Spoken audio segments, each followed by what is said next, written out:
राज्यातील 29 मनपा क्षेत्रांमध्ये मतदानाला सुरुवात सकाळी 7:30 ते सायंकाळी 5:30 पर्यंत करता येणार मतदान, तर उद्या लागणार महानगरपालिकांचा महानिकाल।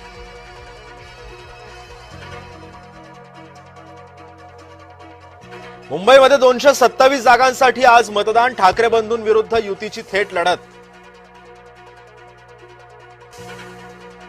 मुंबईसह राज्यभरामध्ये 2869 जागांसाठी निवडणूक, 15,908 उमेदवारांचं भविष्य ईव्हीएम मध्ये होणार काही। सरसंघचालक डॉक्टर मोहन भागवतांनी बजावला मतदानाचा हक्क, नागपुरातील प्रभाग क्रमांक 22 मध्ये जाऊन केलं मतदान करण्याचंही केलं भागवतांनी आवाहन। मतदानापूर्वी बाप्पाच्या चरणी यशवंत किल्लेदार लीन, तर अमित साटवांनीही घेतलं सिद्धिविनायकाचं दर्शन।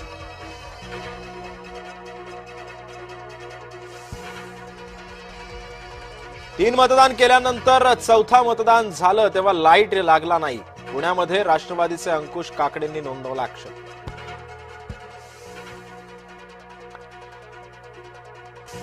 सर्वसामान्यांसह नेत्यांचंही सकाळच्या सत्रातच मतदान, गणेश नाईक, रवींद्र चव्हाण, अंबादास दानवेंनी बजावला मतदानाचा हक्क।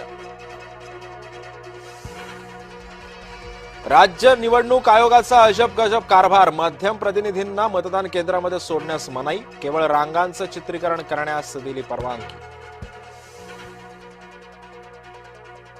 भाजपनं पुण्यासह देशामध्ये केलेल्या कामावर जनतेचा विश्वास, आम्ही केलेलं काम पुणेकरांसमोर ठेवलं, मुरलीधर मोहोळांनी व्यक्त केला विश्वास।